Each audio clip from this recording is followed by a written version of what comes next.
Hello, everyone. Welcome to our episode of Outsource the GC podcast. We have an incredible guest here with us today, Akash Amin, director at Morris Anderson Associates. Thank you so much for joining us, Akash. Of course, Omar. No, I'm excited. Yeah, this will be a great little conversation we have here. Yeah, I'm excited. I've had the good fortune to meet you. We've hung out. You're one of the most fun people that I've ever met. And so this has been a plan of mine to weasel my way into your life and to have you on this podcast. So I appreciate you being my victim on this. And so I'm excited to have this conversation because you work in such an interesting space, a space that I didn't know existed for a long time until through our work at Guardian, we were working together on several things. Mhm. So I think maybe before we get into that, our listeners would love to learn something about you or your background, what all you've done before. So maybe if you can kind of narrate that for us a little bit, that'd be a great start. Yeah, of course. Yeah, Omar, and as you know, we already have a lot of fun. So it's going to be great and looking forward to more good times. Um, so yeah, it's funny. When I entered Morris Anderson, I never really knew about the turnaround space either. I was interviewing for a variety of other jobs. I was living in Austin, similar to you're living right now, and I didn't know because they didn't teach it at my university in University of Illinois. There's not like bankruptcy classes or turnaround classes. But what I came to find out was, you really get to learn the inner workings of a company from start to finish. And at least from what I've learned and my knowledge of working with better companies in my prior life, doing M&A financial due diligence at Grant Thornton in Houston, Texas, few short years before I joined Morris Anderson, was that if you can really dissect and learn about a bad company and what makes them poor performing and whatnot, really fixing the big companies or learning of big companies or even just improving them or making them better, growing them, scaling them becomes much easier. And holistically, it gave me a really good view. So my roundabout answer, kind of, how I started is I started in forensic accounting. And forensic accounting consulting, sorry, at my first job out of school, True Partners Consulting, which I got to work on big Fortune 100 clients like Chipotle and Disney. Um, Decided I wanted a change and kind of go into M&A. Moved down to Houston where I didn't know a soul and got really really deep into the downturn of the oil market in 15 and 16, and I was doing financial due diligence, so basically building QOV reports, quality of earnings, and working capital analysis. And then wanted to then venture out on my own and created my own consulting firm in Austin for startup companies as well. Grew that to a few employees, about 6 or 7 clients, and ultimately ended up selling that business to my employees and wanted to do something a little bit different with my life and work with some larger clients. And that's kind of where I landed with Morris Anderson after meeting the partners. That's such an incredible background. Because it's like it seems like you were exposed to so many different aspects of understanding financials, understanding not just like the numbers, but also the operational side of things. Like you're between those, like a nexus between those two. Yeah. And I sometimes feel like those functions are so siloed. Hmm. You know what I They mean? can And be. so, Yeah. yeah, right, right. It's so interesting that you have such an experience between those two things, especially what you do now. Um, I mean, I think it's. And by the way, if I remember correctly, you're from New Jersey, right? Correct. Yeah, I was born in New Jersey. Yeah. That's right. That's right. Yes, we've discussed this. Hmm. And so yeah, you've kind of been all around. What like based on your experience, because everybody has a point of view, right? Everybody Of has a course. way of looking at problems, looking at things, and it deeply aligns with who they are as a person. Yeah. I think like the way we are at work, the personal and the professional are so intertwined, right? We do things Hmm. because they speak to us in some, you know, a larger way. So I'm Correct. curious, like what's your framework, like your point of view and how you look at a turnaround or the work that you do? What's that larger point of view that you have? Yeah, that's a great question, Omar. And it's funny. Uh I think a lot about this because the context of what we do in this industry is generally a negative connotation. We're coming in to fix problems. Sometimes it's triage that maybe we can't fix the problem, so there's really not too many great solutions, and it's going to be a bad outcome. But I want to kind of without kind of making this too long, I kind of wanted to bring it back to one thing as well. One thing I've learned working with these companies and running these companies and our firm and working with all walks of life. So working with the CEO all the way down to a shop floor worker, a welder, an assembler, a packager, whatever it may be. There's some people that absolutely love their job for what they do. And there's many other people that do a job well and try very hard, but do it for money because a job's a job. And I've completely understood and realized that and had a very much appreciation for that, that people work hard, but people don't necessarily have to always love their job, but they will work hard because they have pride in what they do. And whatever they're going to do, they're going to do really well. Now, let's bring that back to maybe what we do in the turnaround space and maybe more specifically what I do. And I'm going to be very candid here because you and me are friends, and I'm just going to speak it as I see it at least. Doing this job is much easier if you aren't empathetic to the different amount of constituents that you have that will eventually be affected, whether losing a job, losing ownership in a company, suppliers or vendors not getting paid back the full amount they're owed. So it gets pretty tough.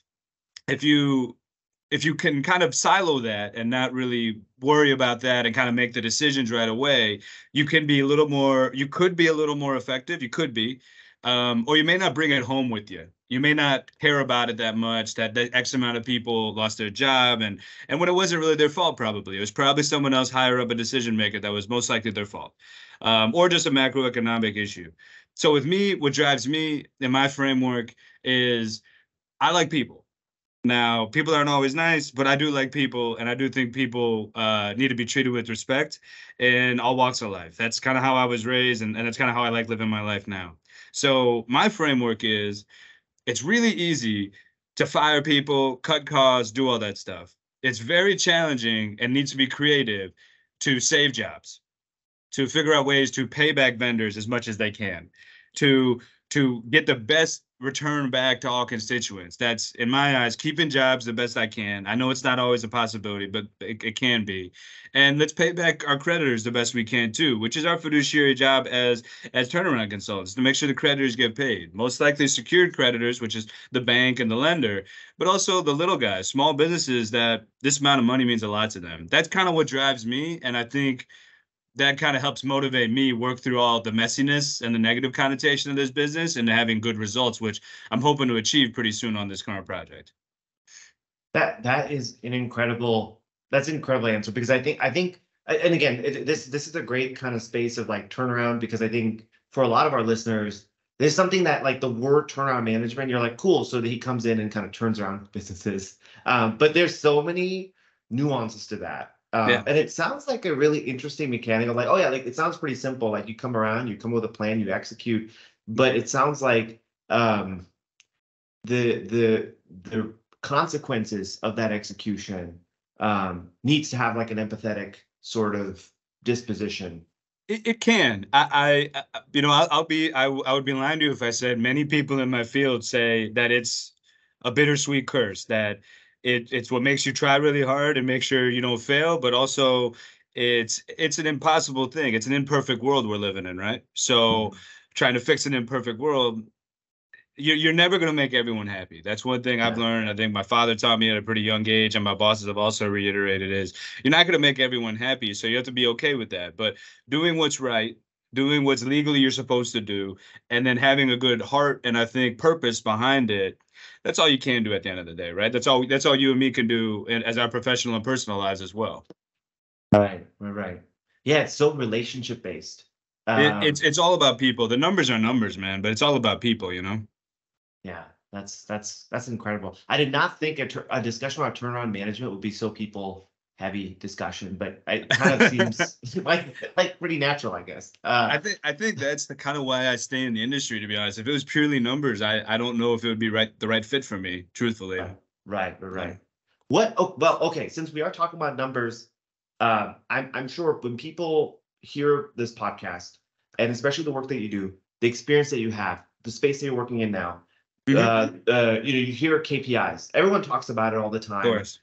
What, given your background and given the space you work in, what would be some KPIs you look at, like maybe that are specific to things that you care about that other people maybe don't care about as much? Yeah. So great question. I'm unfortunately gonna give you an answer that may not be as specific, but I think you'll appreciate it. So We work in a variety of industries. I love that about Morris Anderson is that we're agnostic, industry agnostic. So my first project was a solar company. My next one was a glass one. My next one was a dairy farm. The next one was a Burger King franchisee. The next one was a healthcare manufacturer. So it's there's KPIs for every industry, and everything's going to be measured differently, right? There's obviously your boilerplate ones, your P&L ones, your balance sheet ones, but there's one thing that I think is pretty helpful. And this is something I say in the interviews and to our candidates and our new hires. I always ask them this question in the interview. What financial statement do you think is the most important to what we do here? Not them personally, but what we do at Morris Anderson in the turnaround space. And I'm only really asking for two. Like a cash flow statement is pretty obvious, but cash is king in our business. That's just true because cash pays the bank back, and cash pays your payroll, and cash pays your vendors. If you don't have any of that, your business goes down immediately. And that's just a reality. And anybody in this industry will tell you that. So people may mistakenly think P&L is where everybody should draw their eyes to. Yeah, that's quite important. Don't get me wrong. Never going to say that's not important, but the actual financial health of a company needs to be examined by the balance sheet. So when I'm looking at a balance sheet, I look at a few things right off the bat. I look at what my cash is right away. I look at what my AR is, how my inventory is, so my current assets right away, how quick it is. And knowing what my inventory is doesn't necessarily always help me because I may not be able to sell it if things go wrong. And my AR, I hope it has to be collectible, but cash is the key. And then I want to know how much my debt is. So I want to know what's my short-term part of my long-term debt, and then what's my accounts payable. Basically, what do I owe pretty regularly, and how can I, service that, my debt service. If those are pretty out of whack, we probably got a problem. And if we can't fix it that quick, we're in a bigger problem. Then P&L doesn't matter at all. I could have great sales, but if I have great sales and I have really bad net income and every product I send out for $1, I'm losing 50 cents on, I should stop making products entirely because I don't have a good business. So that's kind of how I look. that's kind of how I look at it. It's great. Top line's great, but top line sometimes at companies is driven by sales. And salespeople, I'm probably saying a little bit too much here, but salespeople make their commissions as they should. But if they're not being watched on how much profit those sales are actually going to bring in, you're selling stuff at the top line that makes no sense on your bottom line. You're setting yourself up to fail. So that's my roundabout way answering of I would look at the balance sheet as key KPIs for me and line items that I look at right away when I'm valuing a company or looking at a company. Then you can get into all your industry specific stuff. I love that so much because I think that because a lot of times when you look at entrepreneurs, right, like especially small businesses in particular, a lot of people like the owner is the salesperson in a sense, right? And exactly. Right, and then they price things to get deals done. It's very, very normal for them to go, hey, I want to get the deal done, so let's price it the way we want to. Entirely. And like, I'm sure when you look at a cash flow statement and you're seeing kind of like that discrepancy, you're like, oof, like maybe there's no framework for pricing. Are we just pricing to close deals? It could make you temporarily in the interim feel good, but at the end of the year, at the end of the quarter, whatever you're checking them, you're going to have a big moment and wait, what did I do? How did this happen? And unfortunately, it may be too late because you probably already bought the materials for the sales and you're sunk in. And that's something you're going to have to eat there. Now, if you're using that to platform yourself up to scale more, I can understand that. And people do that all the time. They try to undercut competitors to get in the door with a good product, higher quality product. Then you slowly raise the price. Sure. But that's a risky one too, and you need to have time on your side and a little deeper pockets, right? But for small businesses like we're talking about, that's not always available.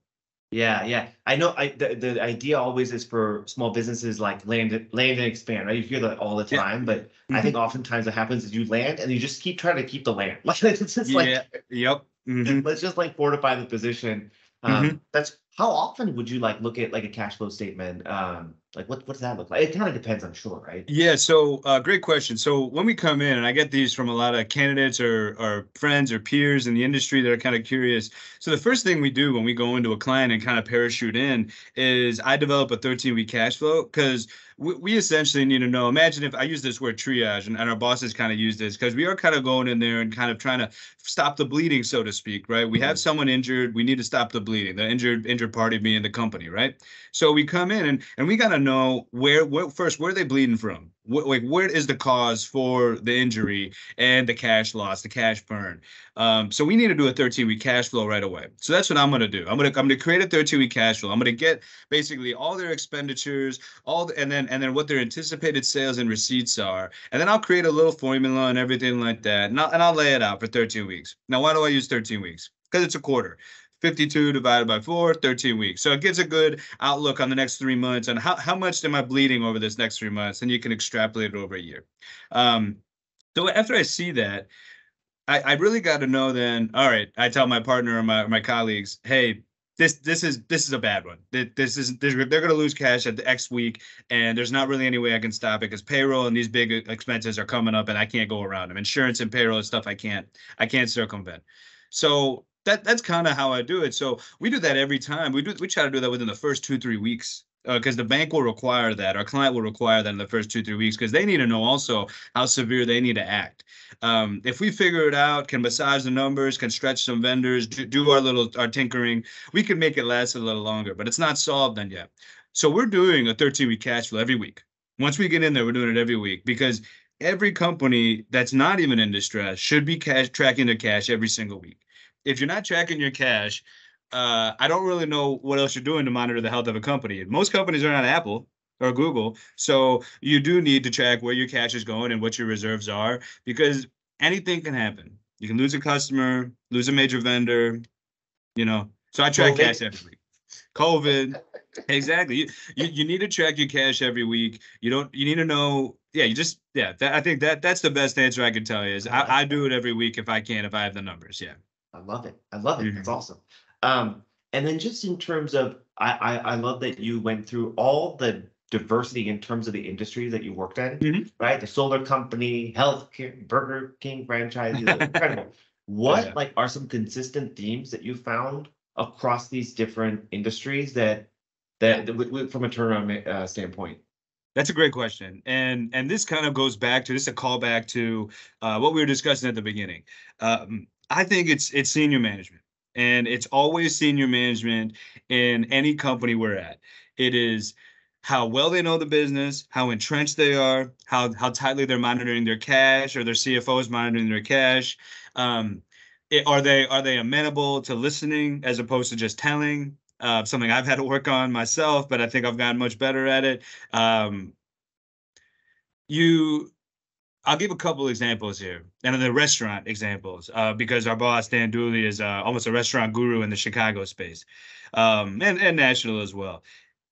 When we were on this Burger King, we went and it was myself and Dan, and they had gotten hit by the hurricane down in Florida, and it was bad. So they had half their stores didn't have fryers working, half didn't have ACs working, some had mold in the. It was bad, right? And then when these are food establishments, so you need to stay on top of this stuff. And the ones that we did go visit, that we were able to visit, it was very apparent to Dan, and I watched Dan. He would watch and see if the area manager or the regional manager would go out into the back and actually shake hands and talk to the fry cooks, the cashiers, the burger flippers, the drive-through attendants, everything like that. And it was remarkable how they never did that. And they never went back and just examined it themselves. Maybe it was like they're too good for it type of thing. I'm not sure. I don't want to go that far. But Dan, immediately after he waited to see if they did, he went right into the back and shook everyone's hand, as he wanted to know what the environment and culture was in that exact location. Because that's how you get an essence. Now, you may already know this, Omar, but for those who don't, fast food has the highest turnover out of any industry in the entire country. They're almost turning twice over an entire year. So that means whoever was making your food at the beginning of the year most likely is not going to be there at the end of the year. That's just kind of a fact. So the ones that are able to maintain them, the Chick-fil-A's of the world, stuff like that, it's because they have good culture and management and fostering inside there. And that all stems from the very top. The regional manager sets the tone, and that's how it trickles down. Same thing as a CEO or CFO of a company, an operating manager of a company, same thing as supervisors in a manufacturing plant. They set the tone. So now I'm going to go with the counter side to a more sit down type of restaurant. Now, this is based in the Southwest. They had just gotten into a couple hiccups with COVID, post COVID, because they had a lot of California restaurants. Now, California during COVID was very closed. You could not really have anything open, and those were our cash cows out there with a lot of EBITDA and top line revenue. So we were, we go into the same approach potentially as the Burger Kings. We got to check everything out. We go in, we are amazed. They invest so much into their people. They have bartenders that have been working there for 20, 30 years. They have wait staff and hostesses that have been working 10, 20 years. They have actual real silverware that they're in there. So the food was some of the best I've ever had. And this isn't necessarily like a high-end steakhouse, but you see in Arizona, Bentleys, Maseratis, high-end Mercedes in this parking lot. And I'm like, whoa, this isn't a steakhouse at lunch. But these people loved the service there. They loved how they get treated there. They can deal with the price point, and they are regulars, and they will be regulars to this day. And that is how a good company is run, because that management team cared so much about all their staff underneath them and how it ran and the meticulousness of each detail that they had.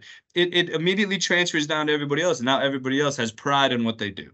Right. And it's all set from the top. It's a tone set from the top. And that's my counter there. And that's why people, I think, are the most important. You treat the people well, you have a good product, the sales will come. I love that because that ivory tower thing is for real, right? I mean, Oh, like, 100%. 100%. yeah, yeah, and you could tell, you could just tell. We see it all the time. I mean, in generational businesses too. First generation makes it, second generation tries to keep it running, third generation blows it because they didn't have to earn it. Yeah, right, exactly. But you and I are millennials, so we're cool. This is Gen Z people. That's it. Anyway, so the I guess to that end, what is something that's like counterintuitive in the turnaround space? Like something that wouldn't necessarily think people would think about it when thinking about that space. That they'd be surprised to hear. That's a great question. I actually was trying to think about that too when we had kind of talked about potentially what some of the conversations would be. So, and I'm not sure if I'm going to nail this or not, but maybe I will. So it's difficult when we come in to the turnaround space because, we're consultants. So we are billable hour staff for hire staff, but we're not cheap. We're not the most expensive on the block, but we're not cheap. And you're going into a situation where the client most likely doesn't have a lot of money.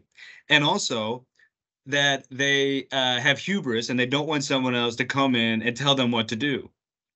But it's very difficult trying to explain to someone that, trust me, I'm not trying to take your company. I'm trying to help you maintain and save your company and give the keys back to you. But yeah, the heart surgery is not free. And the other outcome is not very good at all for you. So you really want to take this help right now. And it's really tough getting around because, like you said, these are salespeople who grew their business from start rags to riches, right? And it's very difficult when they've had 10 wins in a row, every win equating to more and more and more sales or wealth or growth. And then finally something hits them that they don't know, but they need maybe some outside help. And they're reluctant to accept the help.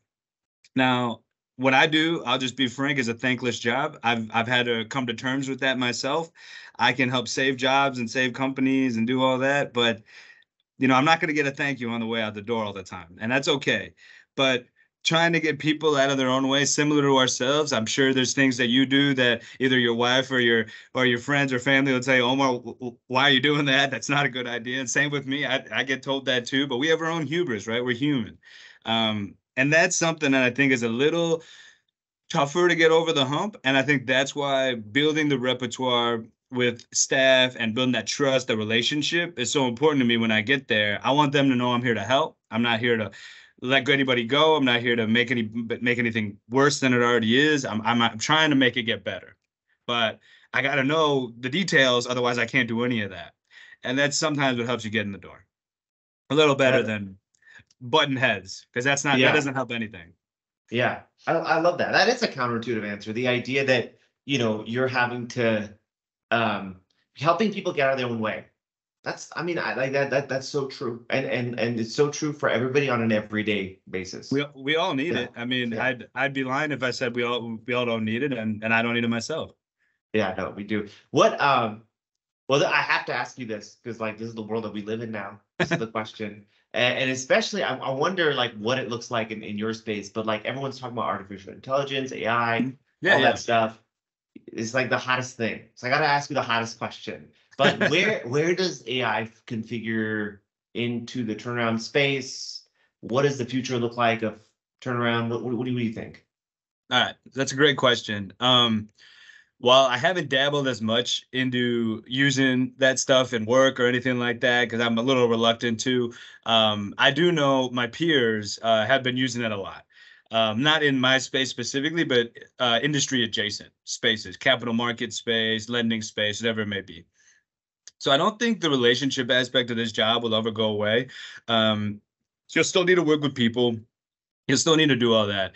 I could see some of the analytical work being done with AI. There's already, like, templates and stuff. If you drop in one trial balance, you can spit out an entire model. So there's already ways. I already kind of started developing one when I was back in Austin. So if I could do that, 5 years ago, I'm sure what AI could do now, right? I do think some documentation will be able to be drawn up a lot easier. You'll always need the lawyers to still review it and everything like that, because these are large legal documents. Some of them have templates for it. Some of them build them from scratch, but that takes a lot of time and is tedious. I do think AI can help review contracts and documents quicker. If you type in query words that you want to have them search, I'm sure they can pull them up and highlight them for you. I'm sure plagiarism, that could be done with. I know that's huge right now in the educational space and university space. They actually have AI that'll help you develop writing your essays, and then the same fact-checking Proctor AI built from the same AI is actually checking it to make sure you're not. So I love that, because otherwise we're going to have a whole generation of kids that don't know how to write stuff. But maybe that's not a moot point. I know a lot of my peers are using them to get drafted emails from. I don't think emails are that difficult personally, but I can understand if it's tedious for others. So I think it definitely has a spot, because we're dealing with higher stakes, I think, at times, and more immediate, urgent stakes. Not more than any other industry or career. I'm not saying it that way. Just more like it's so immediate, and that the company may or may not survive in the interim, that you do need to expedite stuff. So it has a purpose. I think just where, and you still need humans to review it all, regardless. I think that's a fact. So Yeah, that's so interesting. It augments a kind of role, but exactly. it's still so relational based. Yeah. Correct. I think if you're doing Excel and behind a computer and not interacting as much, like you're in an interactive role too. Can AI do what you do? Probably not immediately. It can't go meet and build those relationships, right? And build trust. Function wise, when it gets a little later, maybe, but it still needs to get the trust and the relationship in the door first. So yeah. Well, I could say this safely. No AI will ever be able to replicate your charisma and your enthusiasm, your expertise. I don't see it. I appreciate it. Yeah, there's unless you develop it and it just clones you, then that's a different discussion. I may be in a different industry then if I can develop stuff like that, man. Let's go. Awesome. Well, Akash, thank you so much for joining us. This was incredible. We got so much valuable insight from it. I can't thank you enough. Great, man. No, I had a lot of fun. Hopefully I didn't talk too much and you guys got some good information out of it too. You were awesome. Thanks. Thanks, Omar, man. Take it easy. Dude.